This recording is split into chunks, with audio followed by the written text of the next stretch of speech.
سب سے پہلے میں آپ تمام بھائیوں کا تہ دل سے شکریہ ادا کرتا ہوں کہ آج آپ نے مختصر وقت کی کال میں ایک ہجوم جمع ہو کر اس مظاہرے کا انعقاد کیا۔ اس کے ساتھ میرا سب سے پہلا مطالبہ جو اس وقت ہے وہ جو ہمارے بھائی اور ہماری ایک بہن میرپور کے اندر جعلی اور بے بنیاد مقدمات بھگت رہے ہیں اور گرفتار ہیں، انہیں فوری رہا کیا جائے۔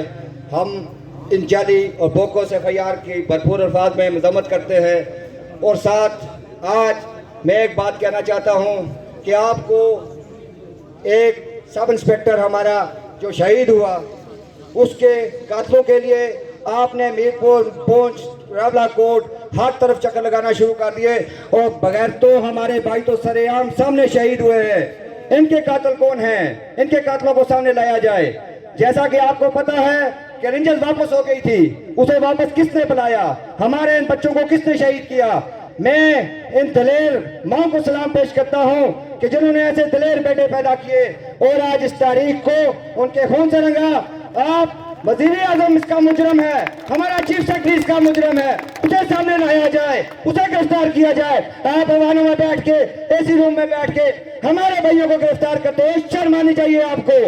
76 سالوں سے اس عوام کے حقوق غصب کر رہے ہو، آج اپنی دکانیں بند ہوتے دیکھ کر آپ کو گھبراہٹ ہو رہی ہے۔ میرا صرف ایک مطالبہ، پہلا مطالبہ ہمارے بھائیوں ہماری بہنوں کو رہا کیا جائے۔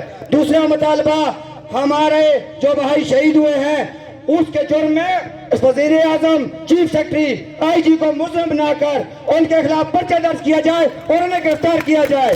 ہم کسی کے خلاف نہیں، پاکستان بھی ہمارا ہے، آزاد کشمیر بھی ہمارا ہے۔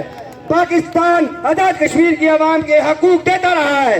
یہ ایشیا میں بیٹھے عیاش جنہوں نے آپ کے حقوق غصب کیے، میں سلام پیش کرتا ہوں joint Jammu Kashmir action committee کو، جس نے اس عوام کو بیدار کیا اور شعور دیا۔ آج ان کی ٹانگیں کانپ رہی ہیں کہ عوام اٹھ کھڑی ہوئی ہے۔ آج یہ پروپیگنڈے کرنا شروع ہو گئے، کبھی تاجروں کے خلاف عوام کو کر رہے ہیں، کبھی عوام کو کیا کہہ رہے ہیں۔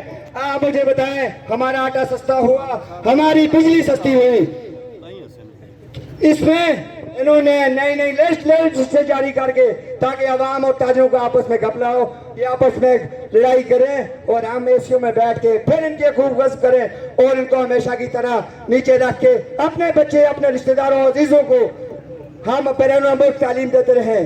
شرم آنی چاہیے آپ کو، اور انشاءاللہ اب یہ تاریخ رکے گی نہیں، جھکے گی نہیں، پکے گی نہیں۔ شکریہ جناب۔